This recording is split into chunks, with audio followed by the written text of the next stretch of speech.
Semuanya, selamat pagi semuanya. Assalamualaikum warahmatullahi wabarakatuh. Pagi ini, di video ini kita akan membuat aplikasi chatting sederhana di Go. Tidak seperti WhatsApp dan Telegram yang sudah sangat kompleks.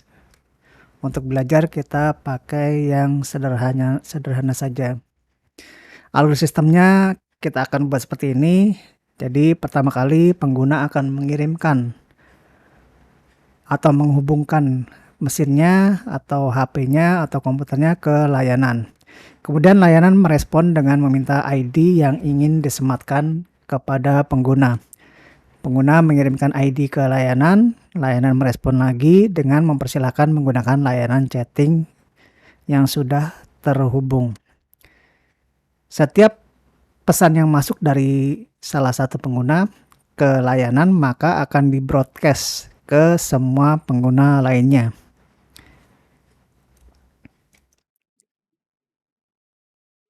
Lanjut ke kode programnya, kita buat dulu direktori chatting. Pindah ke direktori chatting, inisialisasi jokodev.id/chatting. Kita buka Visual Studio Code-nya.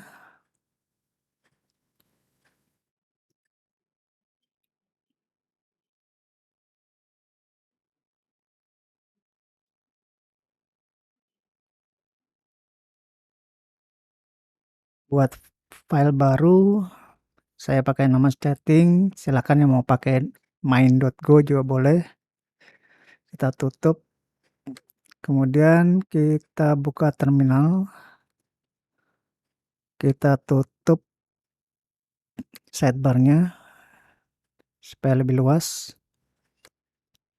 Kita namai package-nya main, harus main untuk bisa dieksekusi pada awal program. Kemudian function-nya juga main. Di aplikasi ini kita butuh dua modul, diantaranya github.com gingonit gin,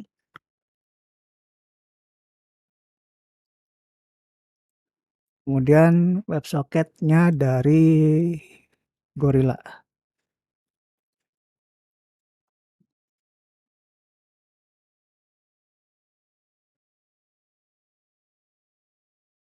Di function main kita buat routernya dari gin default, enter, dia otomatis import. Kemudian kita buat satu endpoint saja, yaitu dengan metode get. Router akan kita jalankan di port 8083. Ini kita buat fungsinya untuk handling endpoint WS. Sebut saja socket srv konteks gin konteks. Kemudian kita masukkan ke sini socket srv. Di socket srv kita akan memulai service socketnya, WebSocket service-nya. Kita buat dulu upgrader-nya karena HTTP berbeda dengan WebSocket. HTTP itu koneksinya tidak lama, sedangkan untuk WebSocket dia selama dia terhubung dia akan bisa mengirim dan menerima pesan. Kita butuh upgrader.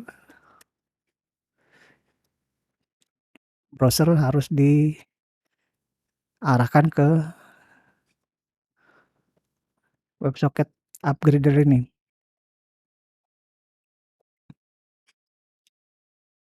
Dengan read buffer-nya, sorry, WebSocket-nya bukan ini.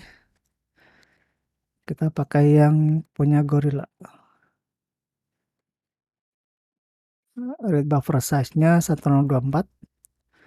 Write buffer size-nya juga sama. Kemudian cek origin-nya. itu returnnya true. Di mode production ini harus dicek originnya supaya tidak sembarang klien bisa connect ke service ini. Kita save supaya dia import modul built-in-nya dari Go. Baru kita bisa pakai upgrader-nya di sini untuk memulai service WebSocket-nya. Upgrade CWriter dan konteks request-nya. Untuk header kita kasih nil. Dia akan nge-return sebuah WebSocket connection dan error. Kita masukkan ke dalam variabel wscon untuk connection dan error untuk errornya.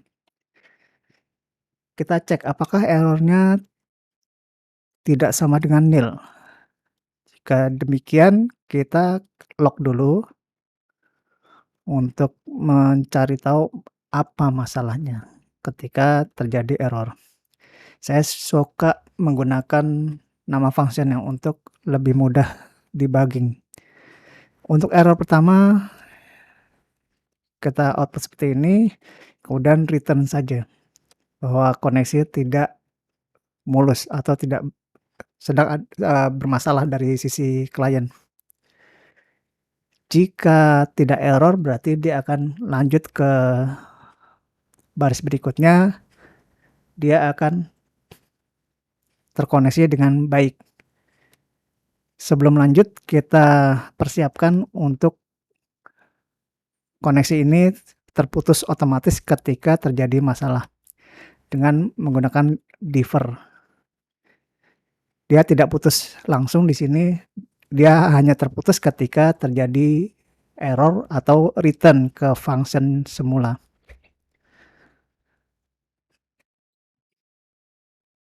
Saat pertama kali pengguna terhubung dengan layanan, kita akan meminta user ID.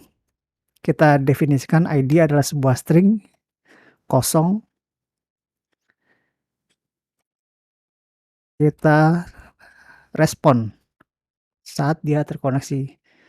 Write message dengan message type-nya 1, message-nya berupa byte. Kita kasih tahu si pengguna, masukkan ID yang kamu inginkan. Oke, ini write message akan nge-return sebuah pesan error.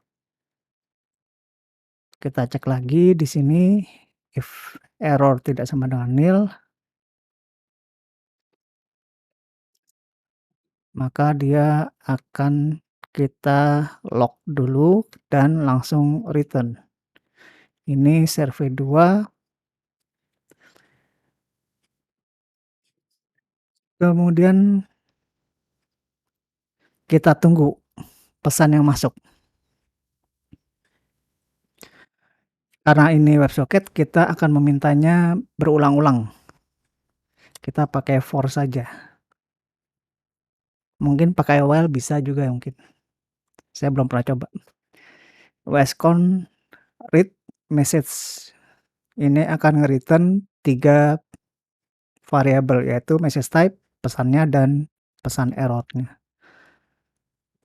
mt kita masukkan ke sini, message-nya kita masukkan ke variabel message, dan errornya kita masukkan ke dalam variabel error. Cek lagi errornya apakah tidak nil. Jika tidak nil, kita log dulu. Kita copy saja dari sini. Ini error yang ketiga. Ini kita break ya, jangan return. Karena kita ingin, kita harus mengumpulkan semua user ID yang masuk. Kita buat dulu variabelnya users. Adalah sebuah map dengan index atau dengan key berupa string. Dan connection value adalah berupa WebSocket connection pointer.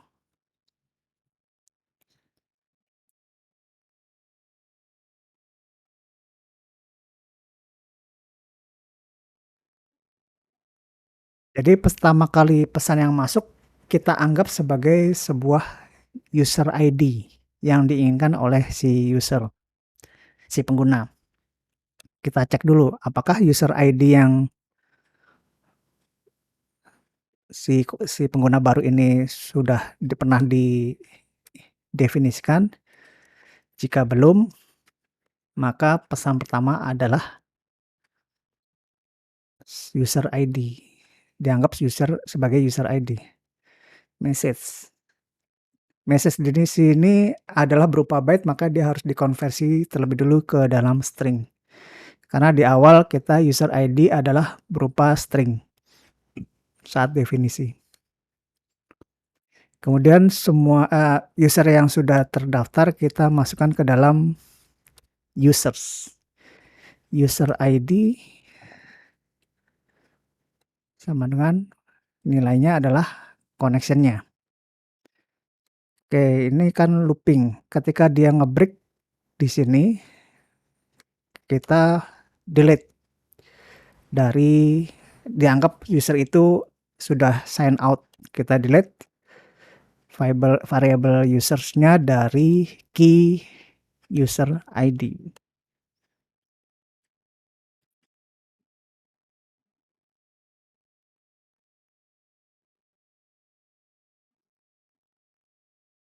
Jika user ID sudah ada, sudah didefinisikan, maka pesan yang masuk akan di-broadcast ke user atau pengguna lainnya. Kita pakai range users. Range ini akan membelah dari variable user ini menjadi key-nya dan value-nya. Kita loop. Range ini adalah ngeloop sebuah objek. Value-nya adalah WebSocket connection, sedangkan key-nya adalah string atau user ID-nya. Perlu diingat kita akan mengirim ke semua pengguna selain si pengirim. Maka kita harus cek dulu apakah key-nya sama dengan user ID. Kalau sama ya continue. Jika tidak sama, maka dia akan kita kirim sebuah pesan. Bukan WSCon, tapi value ini. Value write message. Dengan tipe message-nya, message type-nya adalah MT. Kemudian ini MT kita dapat dari read message ini. Kemudian pesannya berupa byte. Kita pakai format sprintf untuk menyisipkan variabel ke dalam string.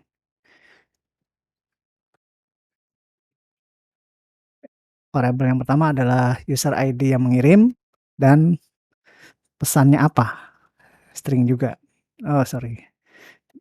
Sini string user ID dan pesannya apa. String message. Karena dia berupa byte, kita harus konversi ke dalam string. Maka pesannya akan dikirim ke user yang lain. Seharusnya sudah cukup seperti ini. Kalau dilihat dari awal sampai akhir, ini sudah cukup ya. Kita coba jalankan. View terminal. Oke, go run setting. Oke. Kita akan butuh lebih dari satu WebSocket client-nya. WebSocket client ini bisa diinstal sebagai bisa menggunakan extension di browser Chrome. Saya pakai Simple WebSocket Client. Mungkin ada WebSocket client lainnya bisa dipakai. Kalau saya pakai ini, untuk URL-nya kita tidak menggunakan HTTP, tapi kita menggunakan skema WS. Untuk HTTPS kita harus menggunakan WSS, bukan HTTPS juga. Jadi pakai WebSocket. Untuk hostnya localhost 8083/WS, endpointnya adalah WS. Oke, bener ya, dia akan merespon meminta ID yang diinginkan. Anggap saja user pertama ini Andi lah. Ctrl enter, Andi.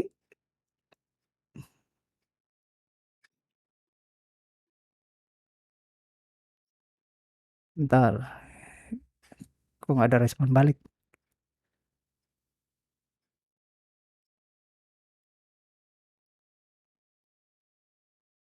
Oh, kita harus respon dulu di sini supaya nggak bingung kok nggak ada respon. Kita WS con write message mt, message type-nya dan pesannya berupa byte. Kita pakai format printf untuk menyisipkan user ID yang sudah didefinisikan. Selamat datang